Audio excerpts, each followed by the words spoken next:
Good morning mga ka-builders.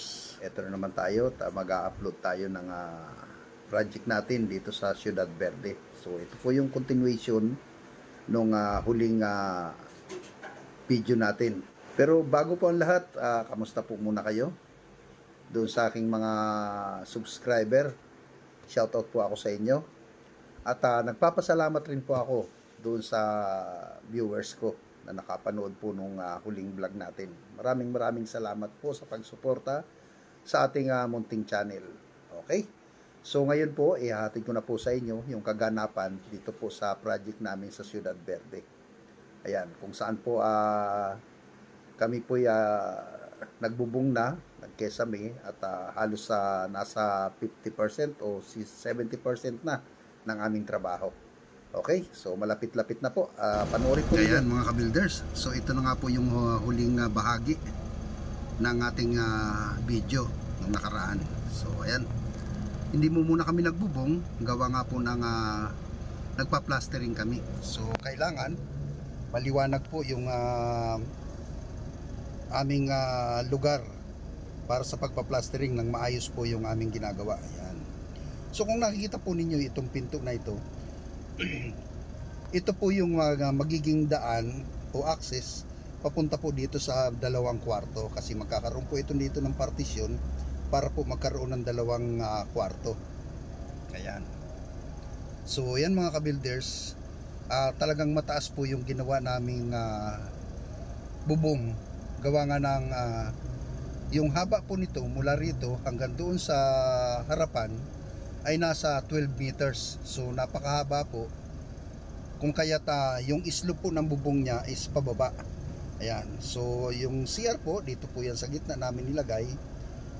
Ang lapad po niya is 2 by 2.5 meters. At dito naman po yung magiging kitchen niya, yung kusina o yung dirty kitchen sa bandang gitna.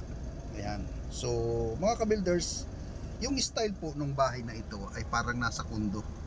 Ayan. So ngayon, ito na po yung delivery ng ating bubong ng yero. So ang ginamit po namin dito, long span po na may kapal na 0.6. Ayan. So talagang pangmatagalan na po yung ginawa namin. So yung barakila naman po, ang standard po niya sukat ay 60 cm. Ayan yung spacing po niya. Yun. So bali kung sa inches po, halos ang spacing niya nasa 22 inches po. Ayun. So yan ang mga ka-builders. Dahil finish na nga po yung plastering natin, pero dito sa may sala, sa may kitchen hindi pa, pero dito sa kwarto po malinis na yan, maayos na po. Yan. So dahil nga po sa maayos na tong labas,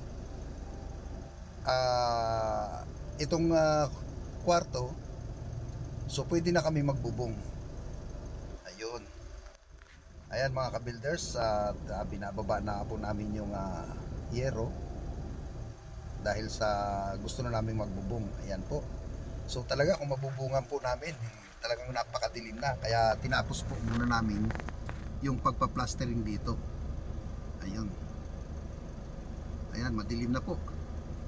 Dahil nga po sa sarado na po yung bubungan, yung kinabit namin yero. So naglagay na rin kami ng abang para dun sa pagkikesame.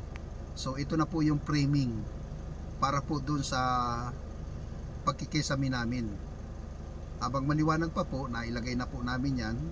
So ang pagitan po niyan is 40 cm sa bawat isang paring. Okay? So dahil nga po sa kami nakapag-instalasyon na doon nakapaglagay na kami ng framing, so eto mamimili ngayon tayo ng tiles para po maikabit na rin natin. Ayan. So ito po yung klase ng tiles na nagustuhan ng may-ari. Wood parquet po. Pero gloss po siya. Wood parquet lang ang design. Ayan. So yun na nagustuhan ng may-ari, gawa nga ng para hindi halata yung mga dugtungan. Yan, kung sakasakali na magkapalit man o hindi na ayon dun sa araw sa likod, So at least ganun pa rin ang magiging style niya. Yan. Parquet pa rin. Yan. So yun mga ka-builders. Ito po yung materialis na binili namin. Siya nga po mga ka-builders, habang ako ito nagmimili. Shoutout po ako dun sa may-ari, kay Mama Leia at kay Sir Larry. Shoutout po ako sa inyo. Maraming salamat po sa tiwala. Ayun. So ito na nga po at napamili na namin yung materialis.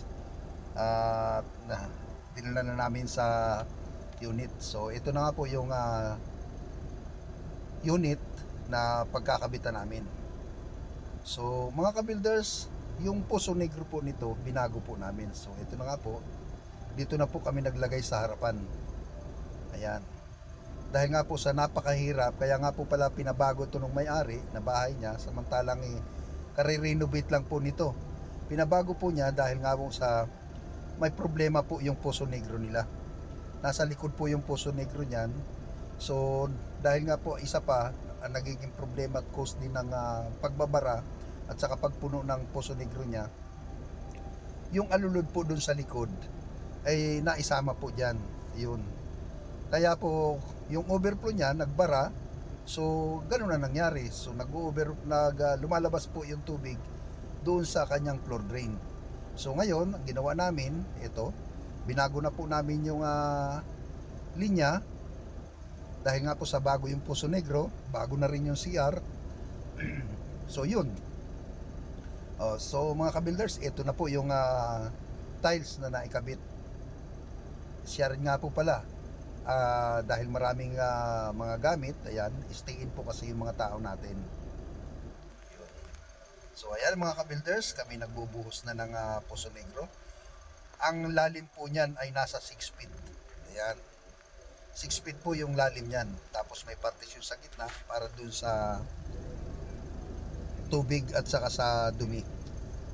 Kung sakaling puno na po yung sa dumi, so yung mga malinis na tubig o yung tubig na susobra, mag-overflow, doon na po yun sa kabilang box. Ayan. Okay mga ka-builders, so nakita nyo naman po kung sarado na talaga, wala nang linis, wala nang liwanag dito sa loob, kaya pabuti na lang po nakapag-plastering na kami. At nasa gano'n naman po, kaysa na lang ang iaayos namin. Yun. So ayan mga ka-builders, okay na yung aming Poso Negro. So nagpartisyon na kami dito o gumawa na kami ng wall para dun sa dito sa labas magkakaroon ng maliit na terrace. Ayan. So may hallway dyan sa gitna, sa gilid, dito sa harap, pagpasok mo, yun ang pinaka-setback po niya. Parang pahingahan. Yun. Parang rest area. Kung sakasakaling papasok agad, hindi na tuloy-tuloy sa loob. Ayan. So ito na rin yung gutter namin, yung harapan, yung pinakabulada namin. Ayan. So dahil gawa nga po ng yung property niya o yung lote niya is inoccupy na lahat ng space, so hindi kami pwede magbulada ng malaki. Ayan. Ito na rin nga pala mga ka-builders yung overflow ng Poso Negro. Ayan. So yan, D4 po yung ginamit namin, overflow po papunta doon sa drainage. Nasa ganun po wala po talagang problema o doon sa pagbabara niya. Yan, so pasukin po ulit natin mga ka-builders dito sa labas, sa living area at saka sa dining. Nakapaglagay na rin po kami ng barakila o ng framing. At dito po sa kwarto, ayan, kaya naging maliwanag po dahil na nagmasilya na po tayo ng pader. Ayan. So isasabay na rin po natin dyan yung pagkikesame. Dahil maliwanag na po tingnan at mayroon ng masilya, so medyo maputi na yung dating, maliwanag. Ayan. So mga ka-builders, alam kong kahit papano ito rin namang project namin siguro magiging palaisipan na naman sa inyo kung paano ko bibigyan ng magandang forma. Ayan. At alam ko pagdating ng oras na matapos namin ito, ma-amaze na naman po kayo kung paano ko nabigyan ng buhay itong bahay na ito. Ayan. So yan mga ka-builders, nakapag-kisame na kami rito sa loob at naglalagay na rin po ng partisyon. Ayan. So alam nyo mga ka-builders, yung lapad po ng bahay na ito ay nasa 5 meters lang. So hinati lang namin sa gitna, halos sa 2.4 o 2.3 na lang po by 5 meters yung by 5 meters yung luwang ng kwarto niya. Ayan. So magtataka rin kayo mga ka-builders bakit may box dito pagpasok ng pinto sa partition. Dahil ang purpose po niyan, secret cabinet po para dun sa mga shoe rack. Ayan. Kasi nga naman kung gagawin diyan parang shoe rack pagpasok mo, parang hindi maganda. So ang ginawa namin ng cabinet yung ilalim na yan. So ang mangyayari dyan mga ka-builders ay secret yan. Push button po yung magiging pintuan yan. Yun. So ito na mga ka-builders, yung harapan tinanggal na rin namin yung mga tiles, tinanggal na rin namin ang grills. Yan. At mga ka-builders, ito, balikan ko po muna uli. Dahil nga po sa yung loob po nito, maglalagay po kami dyan ng kornisa para mas maganda. Ayan, ito po yung shoe rack. Dito sa loob, ang purpose naman po niyan, magiging lagayan ng mga abubot. Ayan.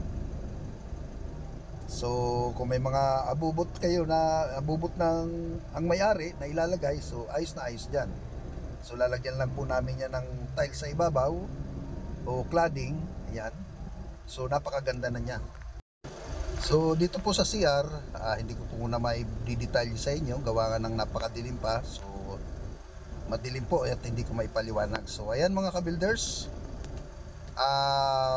bago po sa pagtatapos, sa susunod po papakita ko na po sa inyo yung itsura po nitong harapan na ito.